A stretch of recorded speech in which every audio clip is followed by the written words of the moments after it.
Molweni, ndanamkela kuMamgobhozi TV. So ke kwi-preview kaThando Nesithembu Uncut episode ezabe idlala sibonile ke uba izabe ingomangwabe le yokuqala neyazi ke uba ibingoma yeni. So umangwabe ke yile nto yakhe uba ehamba ke emtshatweni okanye eshiya utatomisa Mseleku, so simbone ethetha nentombi yakhe phaa. And then ke ngoku ke kwaboniswa kunye nendlu yakhe kubuzwa uba unjani kunye nabanakwabo, wabechaza uba hayi umntu uyazihlalela ngoku. So indlu yakhe yabiboniswa yeyi intle kakhulu ngelo xesha ke ku-season 8 yena noMayeni ibingathi ingathi banje wethu ngezindlu zabo besithi bazithengiswe ngongxama ngutatomisa Mseleku, kodwa ke xa sisiyibona apha hayi intle kakhulu bethunani. UMakhumalo ke yena ke eyakhe indlu kuthiwa wazithengela. Now khe kwakho umntu ke ku-comment section esithi hey, it's not fair, mhlawumbi uMakhumalo nale nto engekho right ngento kaSam ke yile nto yoba yena kuthiwe makazithengele indlu, inoba ke ngoku ebezawuthengelwa yona yena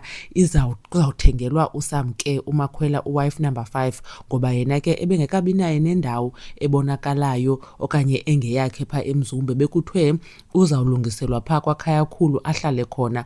Khayakhulu lowo ke ingathi bekhe kwathiwa noMpumelelo naye kuzawufuneka mhlawumbi njengoba izawuba nesithembu mhlawumbi omnye ahlale phaa kwaKhayakhulu, omnye ahlale noMayeni. So hey, I'm not sure uba kanye kwenzeka ntoni, but kukhona ke ngoku nomzi kaMacele. Umzi kaMacele phaa eMzumbe wona uhlala uSneh, so out of the equation. Andiyazi ke uLwandle ithini into yakhe uba yena ahambe afune mhlawumbi laa mzi kaMacele, but ke akho nto kuthethiswayo ngaloo nto leyo. But otherwise indlu kaMangwabe nantsi njengoba niyibona apha intle kakhulu bethunani. Nicinga uba inoba iyinyani le nto yoba uMakhwela uzawufumana indlu endaweni kale ibizawufunyanwa for uMakhumalo? And I think they do deserve ezi zindlu. Imagine basebenzile aba bantu iisizini ezi-8 baya kwisizini ye-9 ngoku.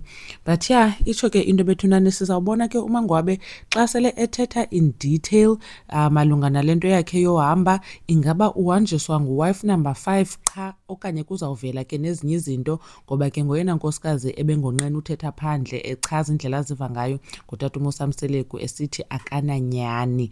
And then ke besimbona ke nendlela ebemphatha ngayo ke uMangwabe ebemgxeka kakhulu. Ngoyena nkosikazi amgxekayo na nguye nguMayeni, ebenguMacele and then benguMakhumalo. But ngoku andiyazi izinto azisekho right na between yena noMakhumalo. Zakhe ndibone ke uba xa sekudlala le kaMakhumalo i-episode, besides le nto uba ethathe unkosikazi wasendaweni, izawuba zintoni ezinye izinto ezivelayo. I'm sure ke bazawuthetha ke nangento edibene noba nomntwana okanye nabantwana kwakhe noMakhumalo. Anyways, nicinga ntoni na bethunani ngale ndlu kaMangwabe? Asikaboni ke kakuhle ngaphakathi, sesimane sibona kwii-pictures. So ke ya I'm sure ku-season 9 sizawuboniswa zonke. Mamgobhozi, yabulela kakhulu ngothi nibukele le video. Ndanibona kwividiyo elandelayo. Bye.